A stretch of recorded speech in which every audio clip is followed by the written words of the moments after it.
nós faremos a leitura bíblica, ainda em pé, de Mateus capítulo 18, versos 21 e 22.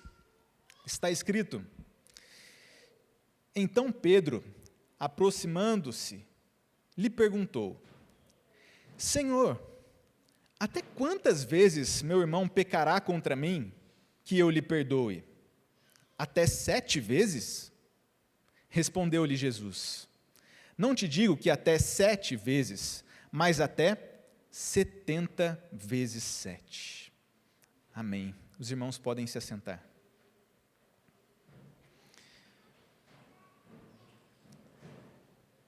Meus amados, nós estamos aqui aprendendo sobre a teologia bíblica da família.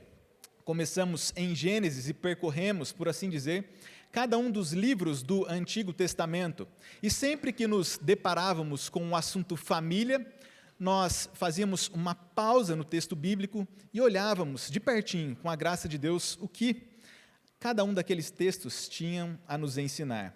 Isso ao longo do Antigo Testamento. E hoje chegamos no Novo, no Evangelho de Mateus. E o Evangelho, este livro do Evangelho escrito por Mateus, nos apresenta Jesus como o legítimo rei. Sim, nós vimos desde Gênesis que o filho da mulher era aguardado. Lá, ainda no paraíso, nós ouvimos o Senhor Deus falando que um descendente da mulher viria e resolveria toda a questão do pecado, pois ele pisaria a cabeça da serpente inimiga.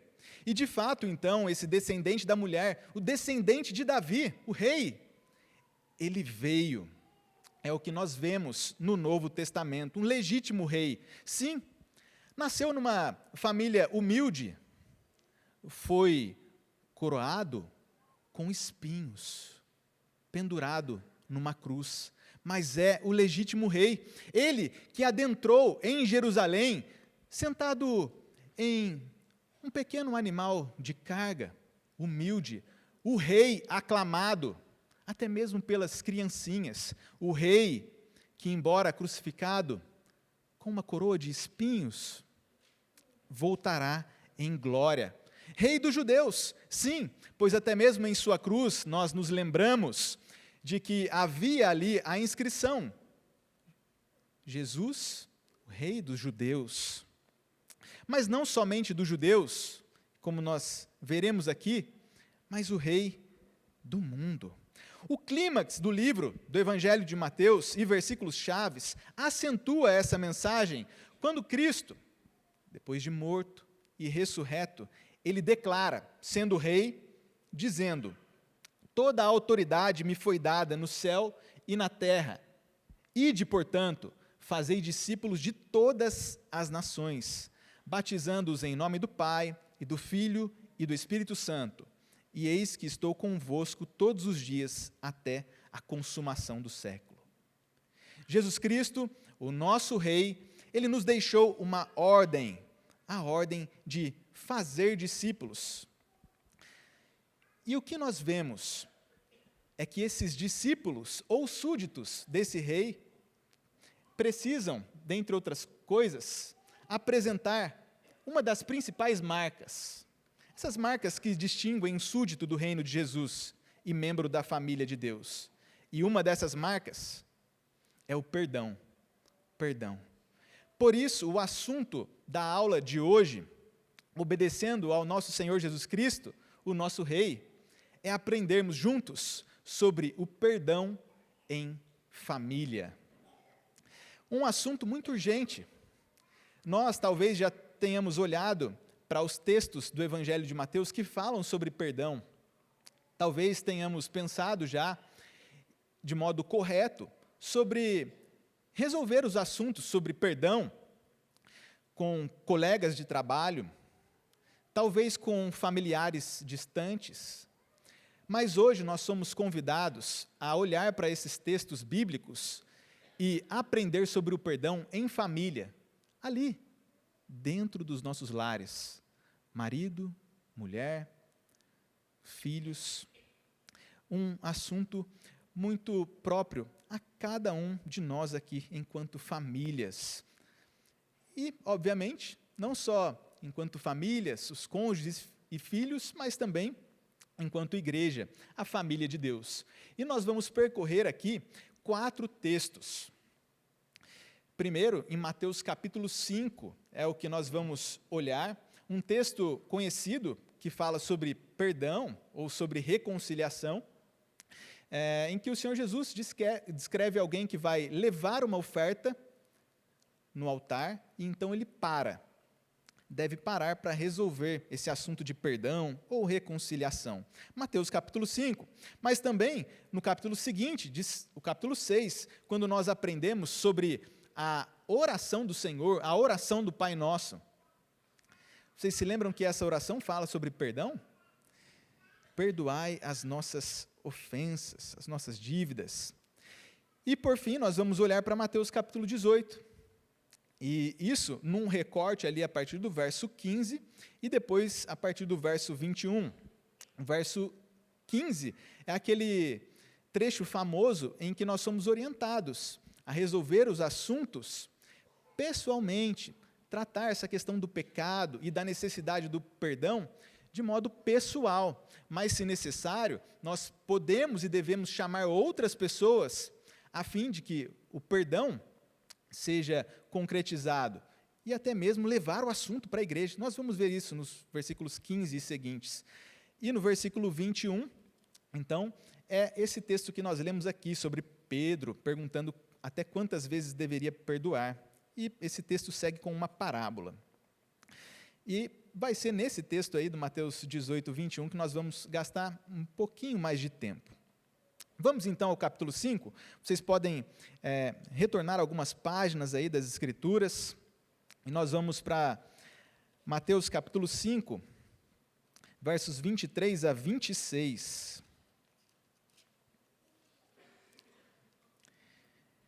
Está escrito, Mateus 5, 23 em diante.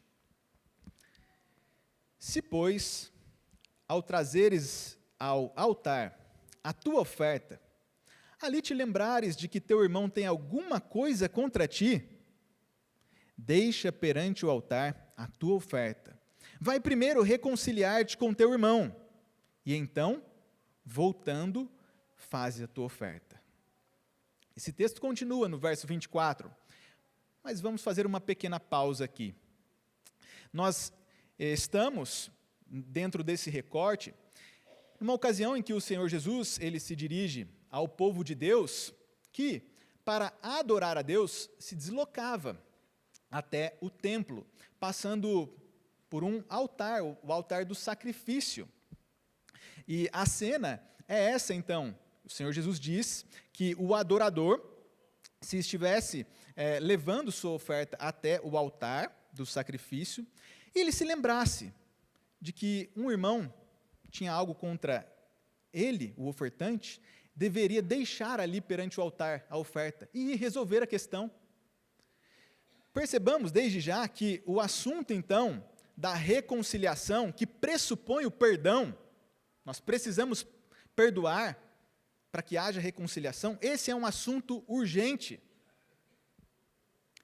Nós hoje estamos aqui na escola bíblica dominical e, guardadas as devidas proporções, mas nós estamos à semelhança do que está escrito aqui. Nós viemos diante de Deus para adorá-lo.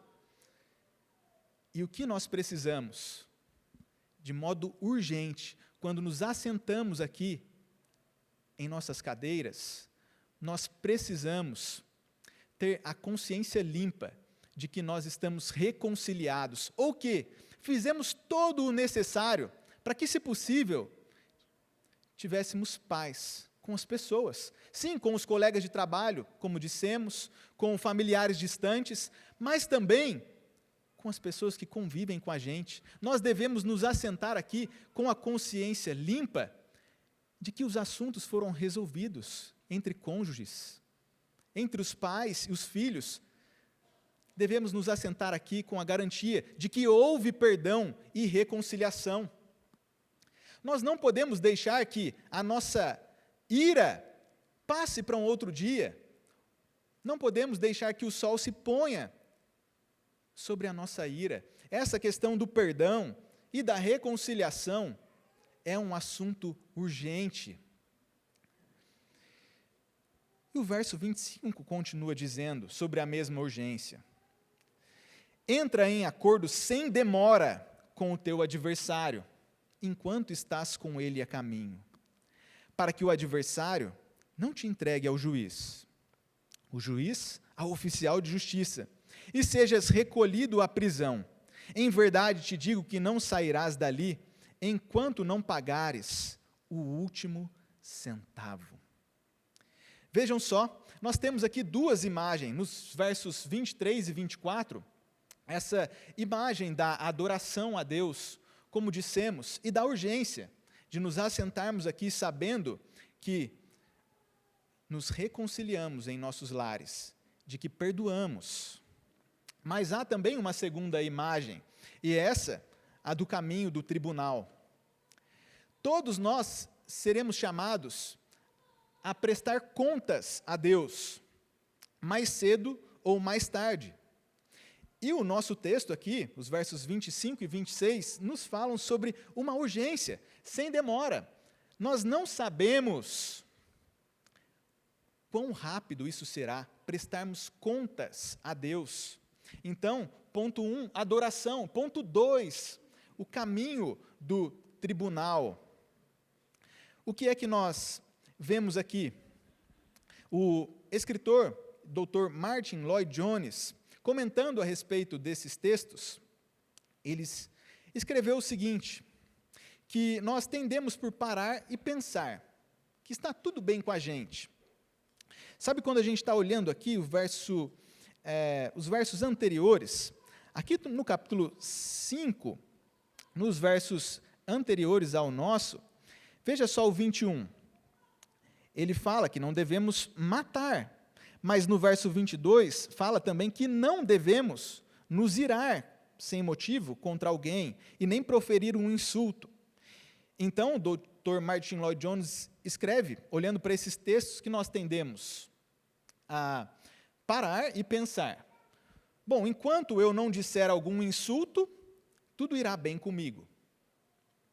Entretanto, não apenas isso, nós estamos na obrigação de dar os passos necessários para nos reconciliarmos com o nosso irmão. O capítulo 5 de Mateus traz uma proibição.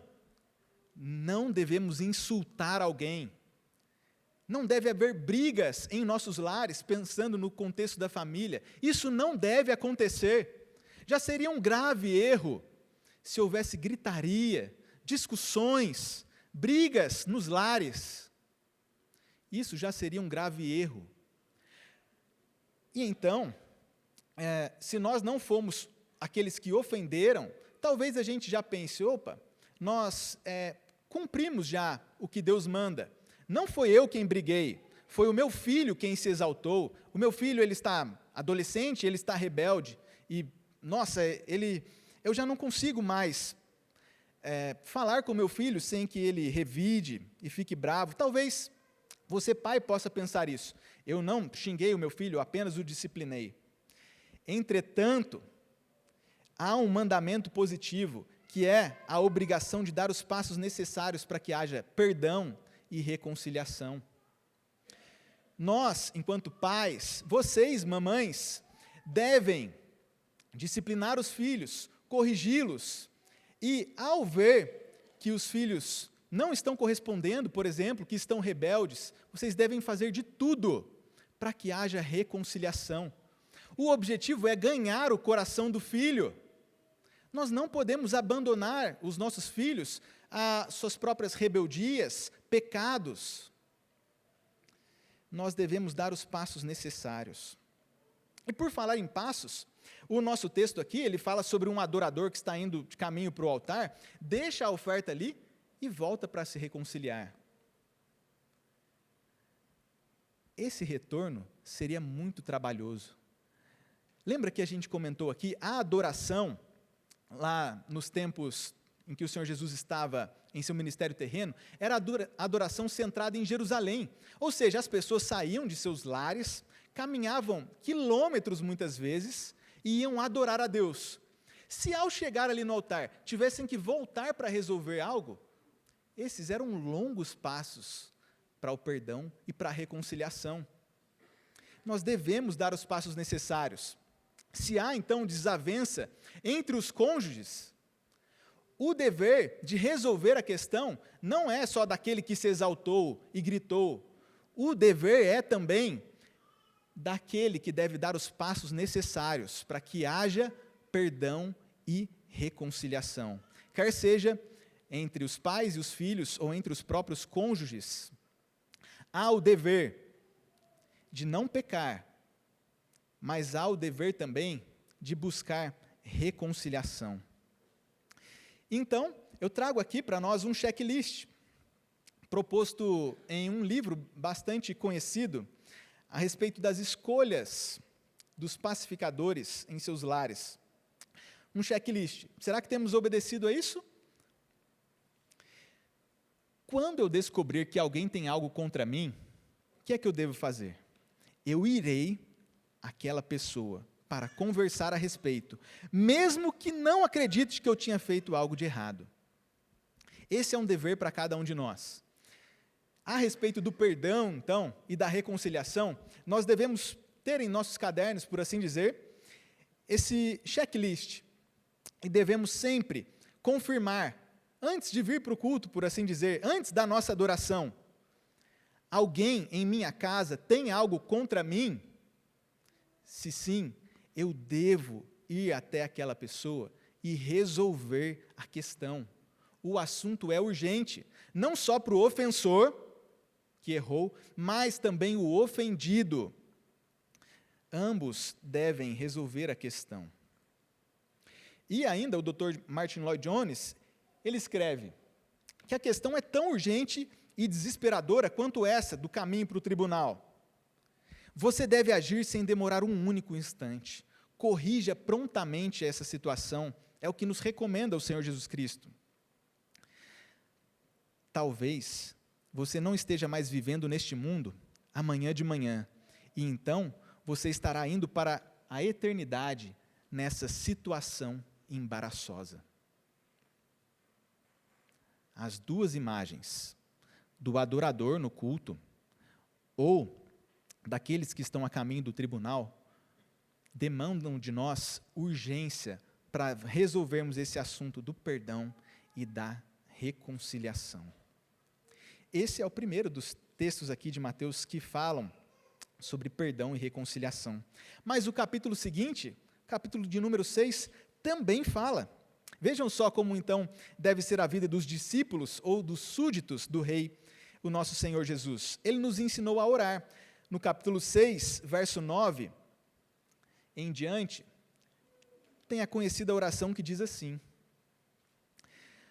portanto, vós orareis assim: Pai nosso, que estás nos céus, santificado seja o teu nome, venha o teu reino, faça-se a tua vontade, assim na terra como no céu. Nós temos aqui pelo menos 3 petições que antecedem o assunto do perdão na oração. E o que nós, como súditos e discípulos, precisamos aprender? A questão da adoração a Deus é uma questão que deve pulsar no coração de cada crente. Vejam, as primeiras petições são centradas em Deus. Que o nome de Deus seja santificado, que o reino de Deus venha e que a vontade de Deus seja feita. Assim como o adorador, ele devia se dirigir ao ambiente de culto, e deve fazer isso, aqui também, em Mateus 6, nós vemos essa questão da adoração na oração. Essa deve ser a vontade de cada um de nós. Mas isso inclui o assunto do perdão. Que a vontade de Deus seja feita é que haja reconciliação e perdão em nossos lares. Vejam só como as petições seguintes da oração são colocadas pelo Senhor Jesus. Verso 11 em diante. O pão nosso de cada dia, dá-nos hoje, e perdoa-nos as nossas dívidas, assim como nós temos perdoado aos nossos devedores. E não nos deixes cair em tentação, mas livra-nos do mal, pois teu é o reino, o poder e a glória para sempre. Amém. Aquele que faz essa oração do Pai Nosso, vejam, é um discípulo ou um súdito que se vê dependente do Senhor. Ele pede pelo pão, o pão diário. Pede perdão de suas dívidas, ali, verso 12. E também sabe de suas fragilidades, porque no verso 13, pede para que não caia em tentação, para que Deus possa livrar-nos do mal. Esse é o discípulo que ora. Esse discípulo que quer que o nome de Deus seja santificado, que o reino venha e que a vontade de Deus seja feita, como nós vemos no verso 12, deve ser alguém que perdoa, assim como nós temos perdoado aos nossos devedores. É o que nos ensina. E o assunto é tão urgente, assim como no capítulo 5 nós vimos, agora no capítulo 6, o Senhor Jesus Cristo acrescenta uma nota ao encerrar essa oração modelo. Versos 14 e 15 dizem: porque se perdoardes aos homens as suas ofensas, também vosso Pai Celeste vos perdoará.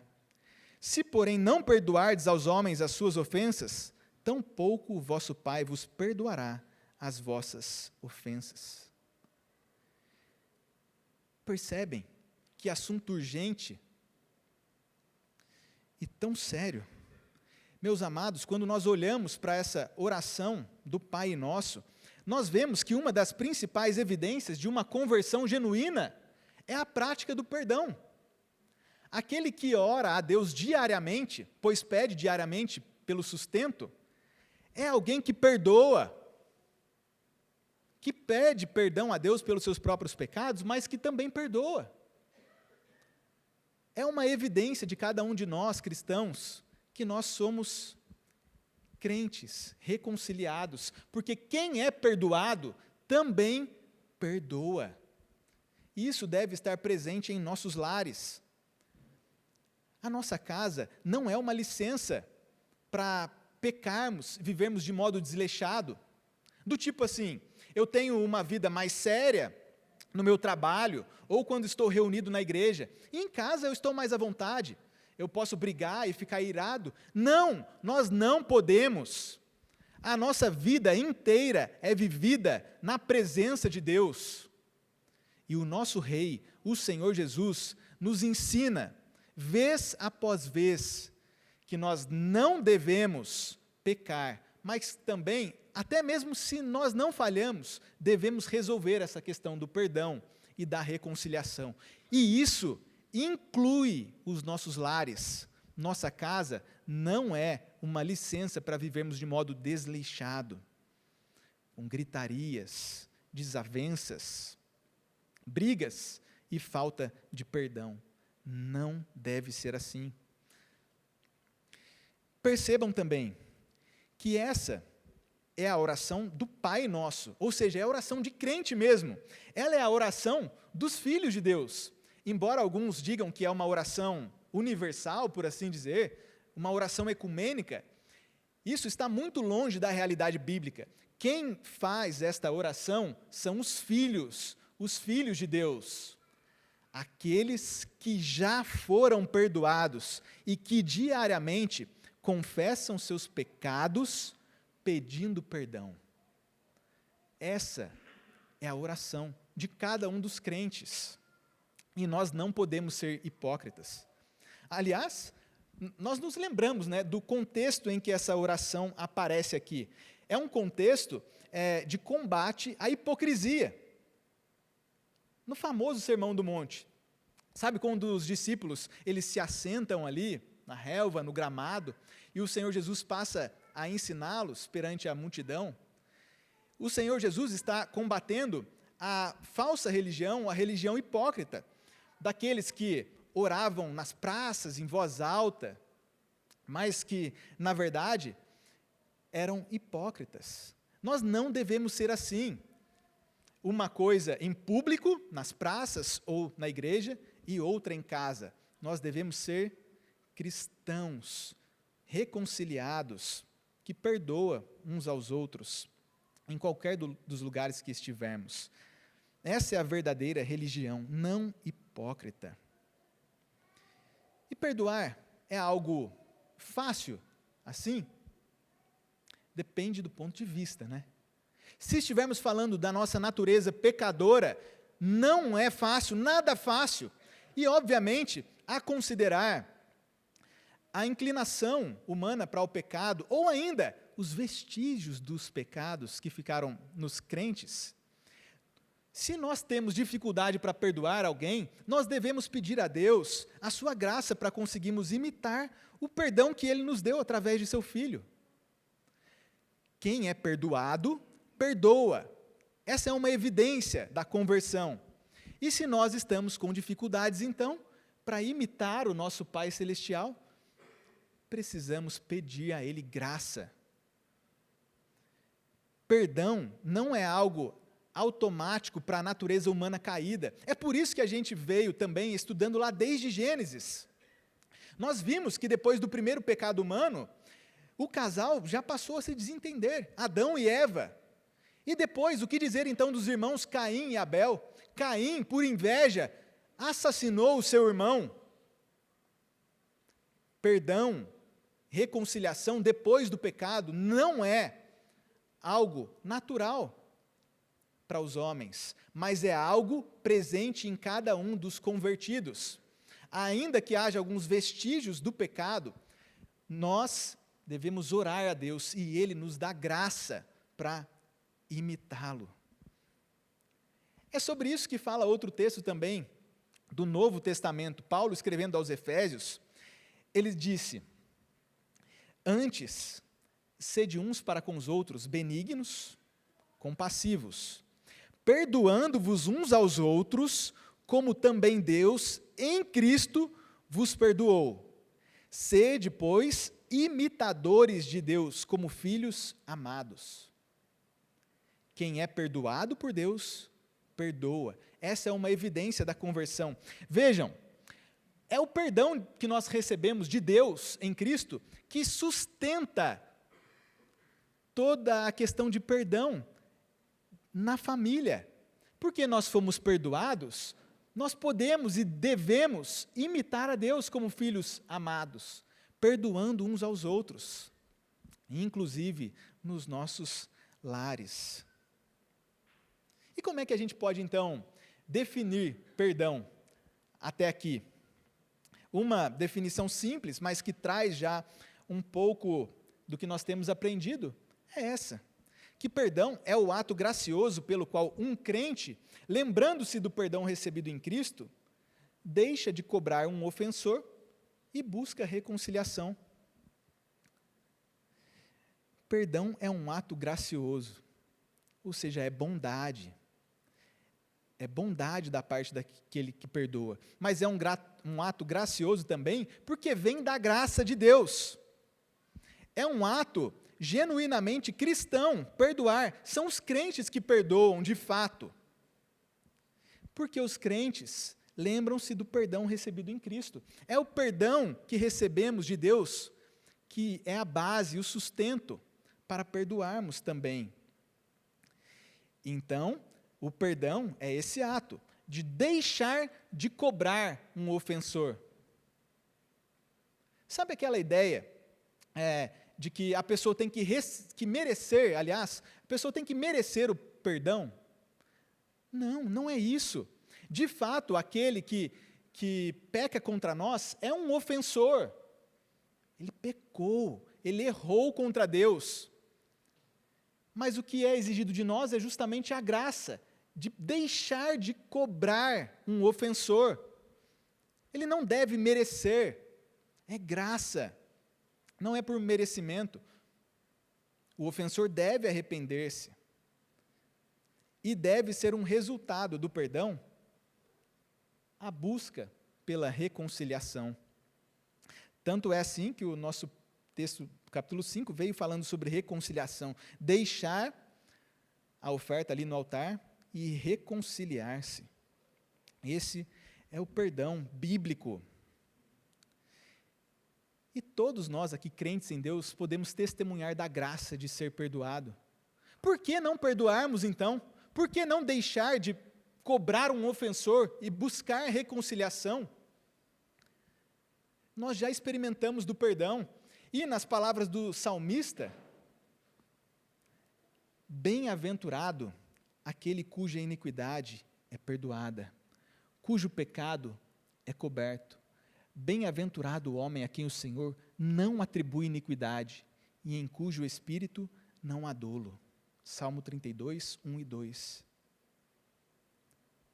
Meus irmãos, esse é o perdão que nós recebemos de Deus. Nós não merecemos. A iniquidade perdoada, pecado coberto. Essa é a bem-aventurança e a felicidade.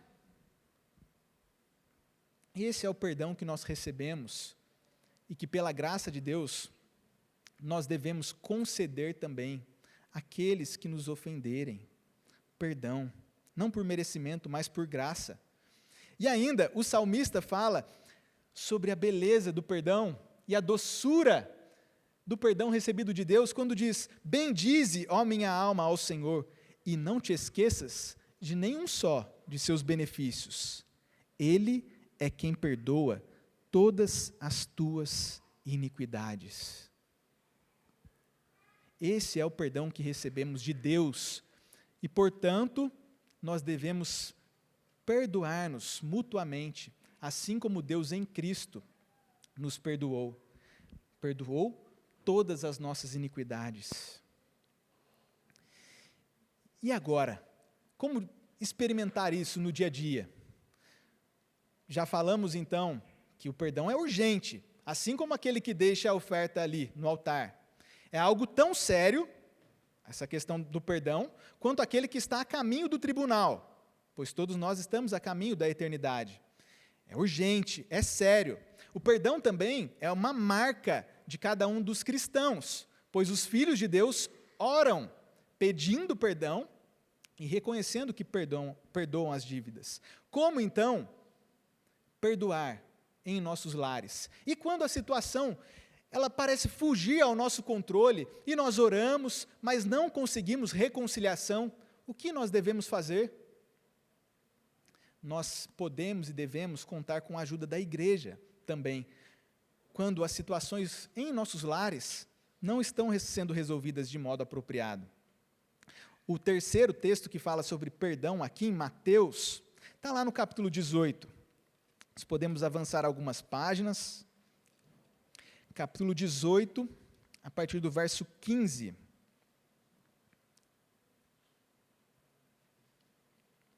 Esse é um texto bastante conhecido, porque ele é muito didático em nos apresentar os passos para perdão, para reconciliação, para disciplina eclesiástica. Talvez a gente só não tenha percebido ainda que isso se aplica às famílias. Que Deus nos dê graça, então, agora para notarmos isso a partir do verso 15. O capítulo 18 diz assim: se o teu irmão pecar contra ti, vai arguí-lo entre ti e ele só. Vejam, esse, por exemplo, aplicando à família, é uma desavença que houve em casa, não deveria acontecer, nós poderíamos aplicar isso à família, e então se houve um desentendimento ali, o que deve ser feito?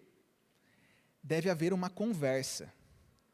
E notem que interessante, quem que está indo buscar aqui a reconciliação, resolver essa questão do perdão?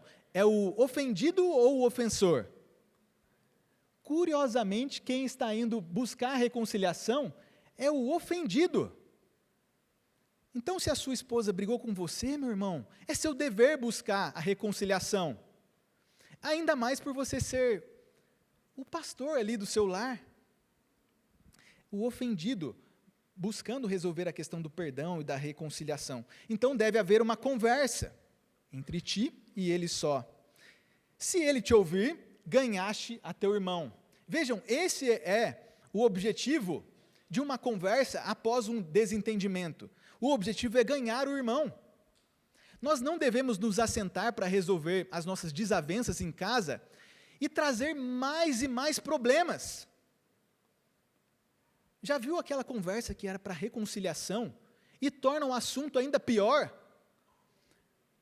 Vai conversar e de repente, não, porque na semana passada você fez isso, e na verdade você está um mês inteiro fazendo isso. E eu me lembro que no dia do nosso casamento você agiu dessa forma também. E de repente, aquilo que era para ser uma reconciliação, virou uma conversa a respeito dos dias anteriores, da semana, da vida inteira do casal. Perdoar é perdoar de fato, e não acumular ira para o dia seguinte, como nós já dissemos. Então, o objetivo de sentar para o perdão e a reconciliação é justamente que o perdão seja concretizado, e não fique para o outro dia. Em outras palavras, o objetivo é ganhar o irmão. Isso se aplica também aos nossos lares. Ganhar o coração daqueles a quem amamos. Esse é o objetivo. E o verso 16 continua: se, porém, não te ouvir, toma ainda contigo uma ou duas pessoas, para que pelo depoimento de 2 ou 3 testemunhas, toda palavra se estabeleça. Meus irmãos, às vezes as questões que começam em nossos lares transbordam para fora de casa. A gente capacitado por Cristo deveria resolver essas questões em casa. Questões de desavenças que exigem perdão, reconciliação. Deveríamos nos esforçar com a graça de Deus para resolver toda a questão. Mas às vezes, essas coisas saem para fora de casa. E muitas vezes, não de uma maneira bíblica. Às vezes o vizinho ouve os problemas. Às vezes, um irmão da igreja fica sabendo que as coisas não vão bem na casa de outro. E às vezes o presbitério da igreja fica sabendo, por boca de outrem, de que um casal precisa de ajuda. Vejam, é necessário mesmo que a conversa ou a desavença saia dos lares de vocês por boca de outra pessoa? Meus irmãos, nós somos sim protetores uns dos outros, e nós devemos sim repreender uns aos outros quando necessário, levar as questões ao presbitério quando necessário. Mas irmãos, em nossas casas, nós não deveríamos deixar que os assuntos, eles transbordassem de forma pecaminosa para fora de casa. Porque o que nós aprendemos aqui, no verso 16? Se a gente não está conseguindo resolver a questão em casa, aplicando ao lar, nós mesmos devemos buscar ajuda de 2, ou de uma, que seja, testemunha. Nós mesmos, é nosso dever buscar ajuda. Nós não precisamos esperar que o vizinho ouça e ligue para o pastor. Pastor, olha, eu sou descrente, mas eu estou vendo que o negócio está feio aqui, o senhor pode ajudar as ovelhas? Irmãos, não. Se nós não estamos conseguindo resolver, nós devemos orar a Deus e devemos buscar ajuda da igreja, de modo bíblico. E não que o pecado vá se avolumando a ponto de as coisas tornarem-se públicas de modo pecaminoso. Verso 17, continua dizendo: e se ele não os atender, dize-o à igreja. E, se recusar ouvir também a igreja, considera-o como gentil e publicano. Percebem que o contexto aqui é de igreja? Então, aquelas testemunhas, uma ou duas, são os crentes mesmo. Nós devemos buscar aqui irmãos maduros na fé, uma ou duas pessoas capazes de nos aconselhar para resolvermos as questões em nossos lares. E, se necessário, a questão será levada à igreja toda. Verso 18 em diante continua dizendo: em verdade vos digo que tudo o que ligardes na terra terá sido ligado nos céus, tudo o que desligardes na terra terá sido desligado nos céus. Em verdade também vos digo que, se 2 dentre vós sobre a terra concordarem a respeito de qualquer coisa que porventura pedirem, ser-lhes-á concedida por meu Pai que está nos céus. Porque onde estiverem 2 ou 3 reunidos em meu nome, ali estou no meio deles. Percebem aqui também uma nota de urgência e de seriedade? Assim como no capítulo 5 nós vimos a imagem de alguém que vai para o tribunal, no capítulo 6 nós vimos que os que são perdoados, eles perdoam. Agora nós vimos aqui também que, de fato, os crentes devem perdoar, porque senão vão dar evidências que devem ser considerados gentios e publicanos, verso 17. E nos versos 18 a 20, trazem essa seriedade ali do desligamento da igreja. Esse assunto, então, de perdão, é coisa urgente e séria. Nossas casas não são ambientes para brigarmos à vontade, não. De quem é a responsabilidade, então, de resolver a questão?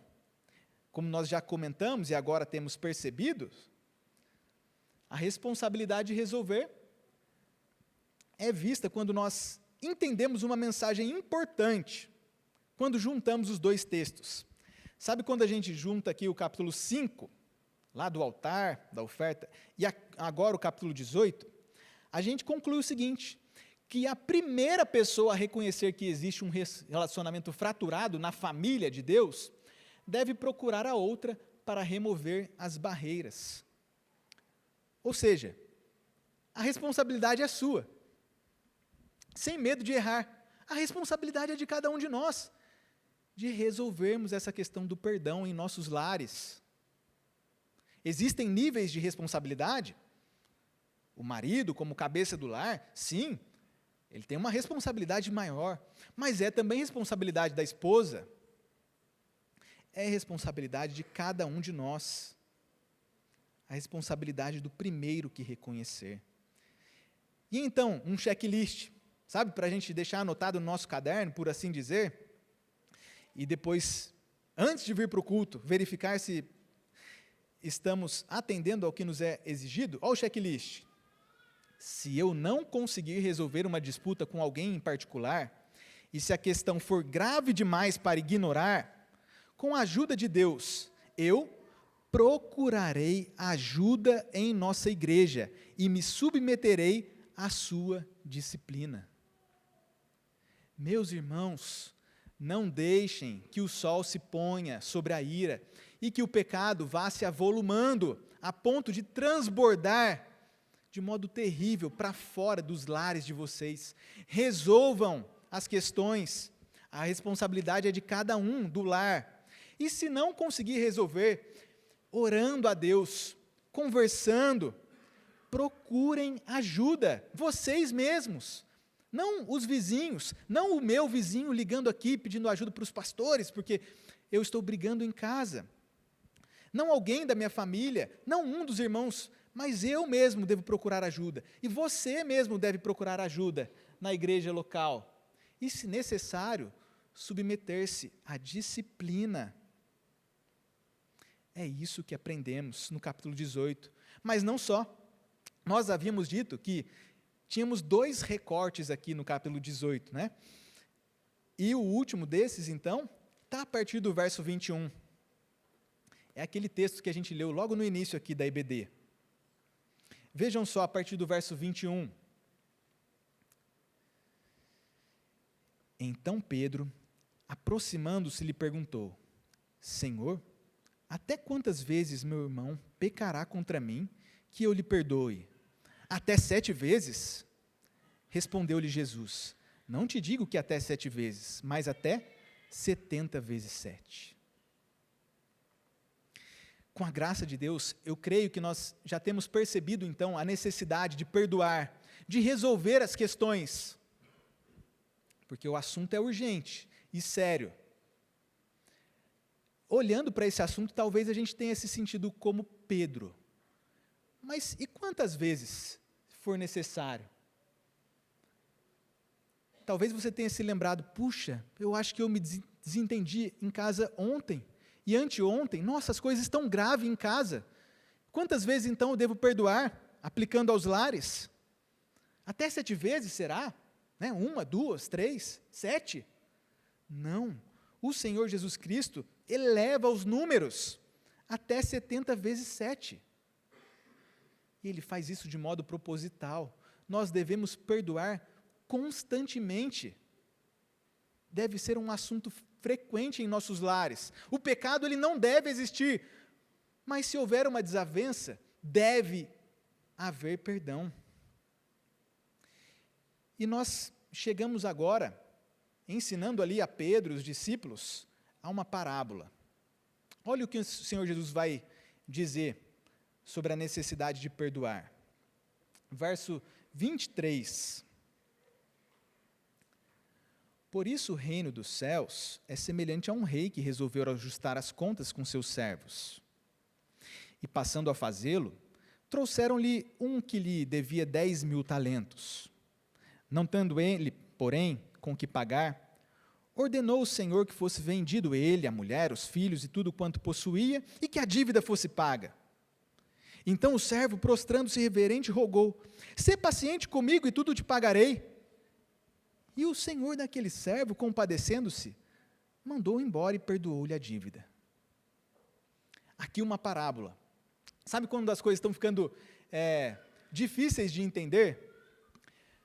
O Senhor Jesus, para o benefício dos crentes, ele pregava parábola e para os crentes ele explicava. Os descrentes, se o Espírito não agisse, eles continuavam não entendendo e até piorava para os descrentes. Nós vemos isso nas Escrituras. Mas em se tratando dos crentes, eles certamente entendem as parábolas explicadas pelo Senhor. E aqui é essa, de um servo. Lembrem-se que o Senhor Jesus Cristo é rei também. E um servo, um súdito, ele vai falar com o rei, então. Um servo devendo muito. Ainda que não estejamos acostumados com a questão monetária da época ali, vejam lá, 10.000 talentos. É muito. E se a gente for consultar, a gente vai chegar à conclusão de que nem mesmo uma vida inteira de trabalho poderia resolver essa questão aí. Esse servo, então, devendo muito, ele vai e suplica ao rei. O que o rei faz? Perdoa, compadecido. Mas vejam o que acontece em seguida. Nesse ensino, verso 28, diz que, saindo, porém, aquele servo, encontrou um dos seus conservos, que servia junto, que lhe devia 100 denários, e, agarrando, o sufocava, dizendo: paga-me o que me deves. Então o seu conservo, caindo-lhe aos pés, lhe implorava: sê paciente comigo e te pagarei. Ele, entretanto, não quis, antes, indo-se, o lançou na prisão até que saldasse a dívida. Irmãos, que situação terrível. O que os outros textos nos falam com imperativos e ordens doutrinárias, esse aqui nos fala com uma história. A história de que alguém que havia sido perdoado de uma dívida passa a cobrar os seus devedores. Não parece a oração do Pai Nosso? Só que no caso da oração do Pai Nosso, os crentes de fato pedem perdão, assim como têm perdoado. Mas olha nessa história. Esse servo malvado, ele está muito estranho, ele não quer perdoar.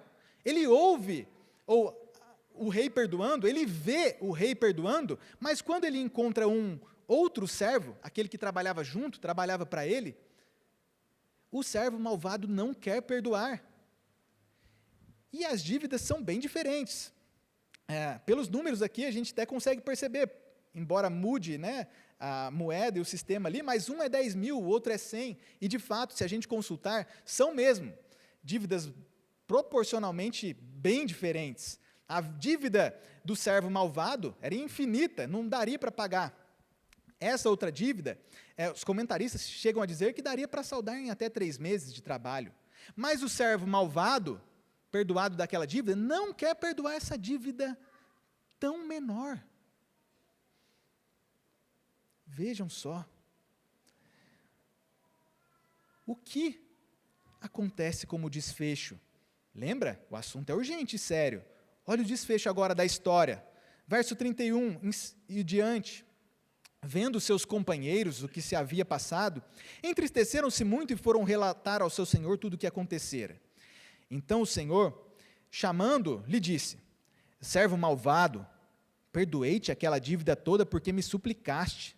Não devias tu igualmente compadecer-te do teu conservo, como também eu me compadeci de ti? E, indignando-se, o seu senhor o entregou aos verdugos, até que lhe pagasse toda a dívida. Assim também meu Pai Celeste vos fará, se do íntimo não perdoardes cada um a seu irmão. Vejam o que essa história nos ensina. 2 homens devedores, um devendo a vida inteira, o outro 3 meses, uma dívida menor, 3 meses de trabalho. Ambos suplicaram, e a súplica na história até idêntica, né? Ou muito parecida. Eles suplicaram, pedindo que pudessem ter tempo em relação àquela dívida. O servo, o primeiro deles, da dívida imensa, foi perdoado pelo rei, mas não quis perdoar. Não deve ser assim entre nós. Cada crente, de fato, vai perdoar. Essa é uma evidência do verdadeiro cristão. E o que nós aprendemos aqui, então? Se a gente pudesse desmembrar esse ensino agora ilustrado, tudo aquilo que o Senhor Jesus veio nos ensinando, através de doutrina, agora tem aqui uma ilustração em parábolas. A gente poderia tratar desse servo não perdoador, ou dessa história, falando da dívida impagável, do rei, daquele que servia junto, e da conclusão que o Senhor Jesus traz. E de modo muito breve, o que a gente vê aqui então? Primeiro, lá no início da história, a ideia não é de numerar as ofensas.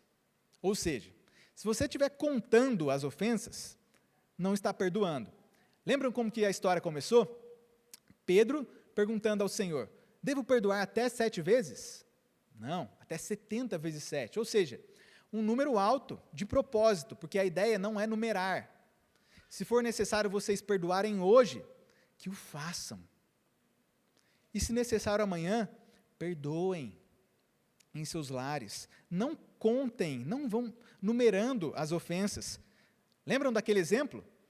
Nossa, você fez isso ontem, e a semana passada, e no dia do meu casamento, ou do nosso casamento, fez a mesma coisa. Não deve ser assim. Acumular ira e contar quantas vezes perdoar. Outra coisa que nós aprendemos aqui, dívida impagável.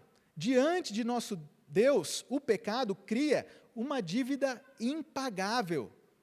Nós crentes, que fomos perdoados por Deus, em Cristo Jesus, não tínhamos como saldar a dívida. Impossível. Se fôssemos lançados na condenação eterna, jamais sairíamos dali, e por isso ela é eterna. Ninguém tem como saldar um pecado, uma ofensa, contra um Deus infinito, porque um pecado contra um Deus infinito é igualmente infinito. Não temos como pagar.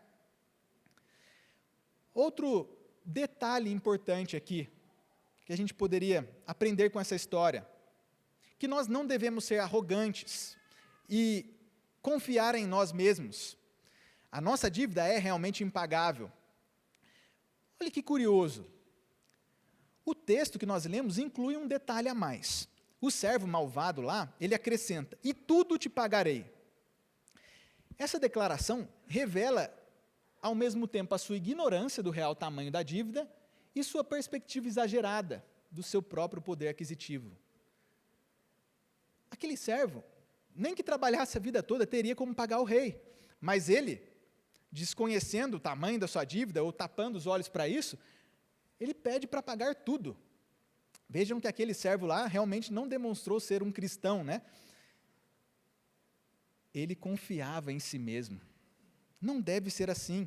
Nós temos uma dívida impagável, precisamos ter conhecimento disso e saber que a nossa dívida em relação a Deus é infinita. Precisamos reconhecer. Não fosse Deus nos mostrando, nós não perceberíamos, porque nós somos, e precisamos confessar, ignorantes quanto ao real tamanho da nossa dívida para com Deus, e isso muitas vezes nos faz demasiadamente confiantes em nossa própria habilidade de pagá-la. Meus irmãos, a salvação é pela graça, o perdão dos pecados é pela graça, foi pelas obras de Cristo e não nossa. Deus prova o seu próprio amor para conosco pelo fato de ter Cristo morrido por nós, sendo nós ainda pecadores, inimigos de Deus. Por isso devemos perdoar uns aos outros, não confiar em nós mesmos. Olhem para a compaixão de Deus, para a compaixão do nosso Senhor Jesus, o nosso Rei. O Rei da história aqui, ele é honrado quando seus súditos reconhecem que ele é o único capaz de atender às suas necessidades mais profundas de perdão. E graças a Deus por esse retrato de sua bondade, graciosidade, misericórdia e do seu amor.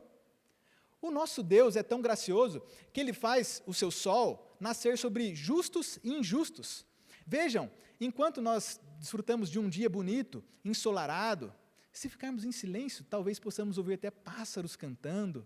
Tanta coisa boa a gente desfruta sendo crente, mas até os descrentes desfrutam disso, de coisas boas, temporais aqui nessa terra. Essa é a bondade do nosso Deus. E quanto mais em relação a nós, pois fomos perdoados definitivamente de uma dívida que não poderíamos pagar. E quanto aos nossos irmãos em Cristo, quanto aos nossos familiares tratando da nossa casa, eles vão pecar contra a gente? Vão nos ofender? Sim, e essas dívidas são reais e significativas. O nosso Senhor Jesus não está varrendo as dívidas para baixo do tapete. Não. É perceptível aqui de que um servo, na história, devia para outro servo. E nós, muitas vezes, acumulamos dívidas uns com os outros. As dívidas são reais. Veremos ainda como elas são resolvidas. Elas são reais. Deus não está varrendo as dívidas para baixo do tapete. Nós também aprendemos que, quando um familiar peca contra a gente, são dívidas pagáveis. Pensa bem, quando o seu cônjuge peca contra você, é uma dívida muito menor em comparação ao que você devia a Deus. Uma dívida muito menor, pagável, por assim dizer. Eles podem se retratar. Um valor infinitamente menor. E a maldade, então, daquele servo. Olha um detalhe. Quando aquele servo ele lançou o colega na prisão, ele deu mais um calote no rei. O rei perdeu o serviço do segundo servo. Isso é ingratidão. Nós não podemos agir como o servo malvado. O texto está aqui justamente para nos mostrar qual deve ser a atitude contrária, a atitude não malvada, mas uma atitude de bondade que espelha o nosso Deus que nos perdoou. E como Deus nos perdoou? Varrendo tudo para baixo do tapete? Não. Deus leva mesmo o pecado a sério. E por isso nós podemos perdoar e devemos. Porque os nossos familiares cristãos não devem mais nada. O que as Escrituras nos mostram é que Deus vinga todo o pecado. Lembram-se que Deus disse: minha é a vingança, eu retribuirei? Ele é o único que pode acertar as contas. A nós cabe amar. A Deus cabe acertar as contas. E qualquer pecado que já cometemos uns com os outros, mesmo em casa, e nós crentes, sabemos que Deus levou a sério. Todo pecado será vingado severamente, completamente e com justiça. Ou no inferno, ou na cruz. Os pecados do impenitente, daqueles que não se arrependem, serão vingados no inferno. Os pecados dos arrependidos foram vingados na cruz. Meus irmãos, não podemos requerer dos nossos familiares o pagamento de uma dívida que Deus já perdoou. Deus leva o pecado a sério.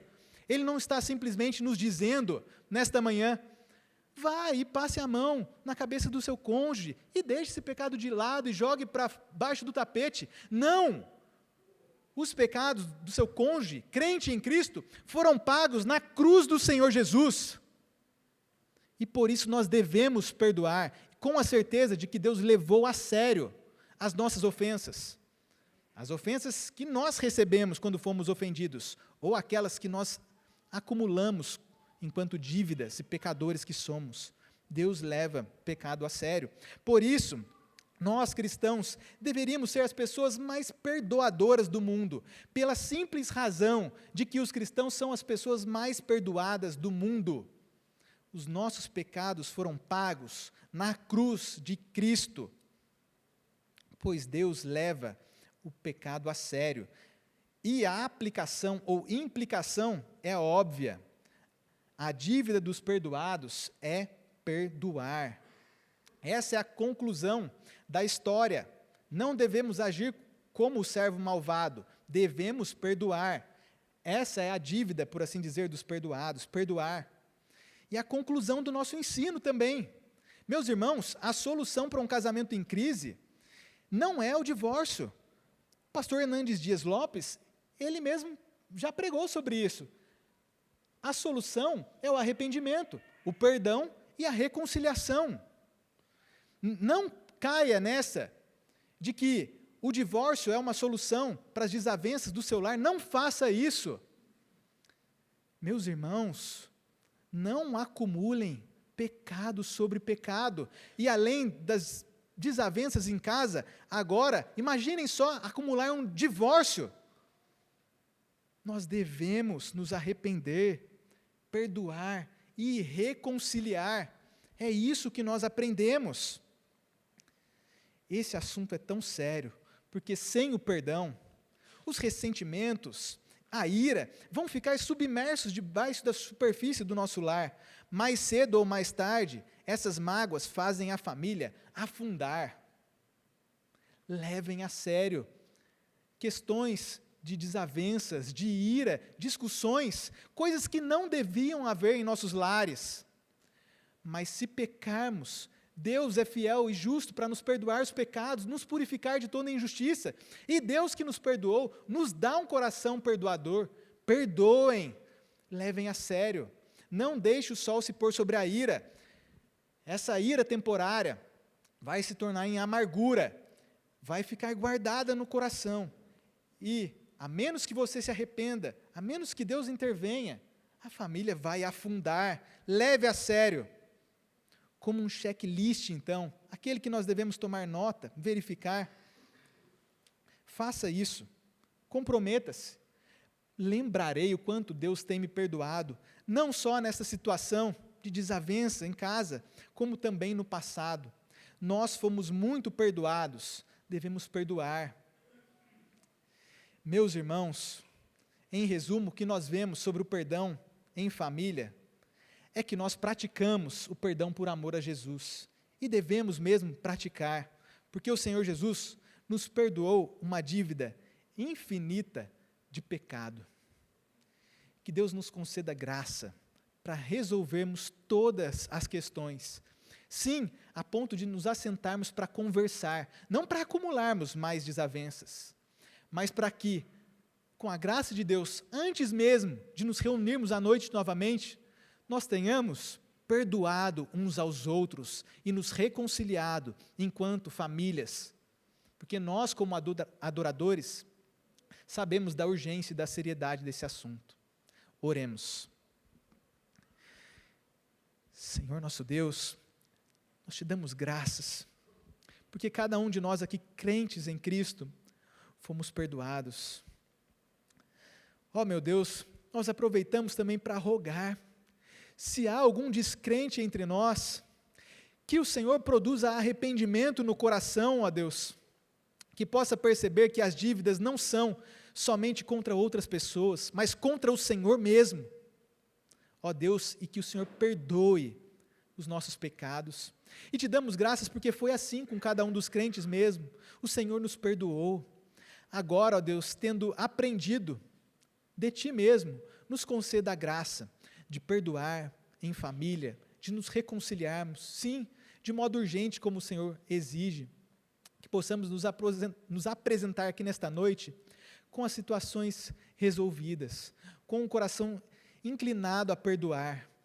Capacita-nos, ó Deus, pedimos, em Cristo Jesus. Amém.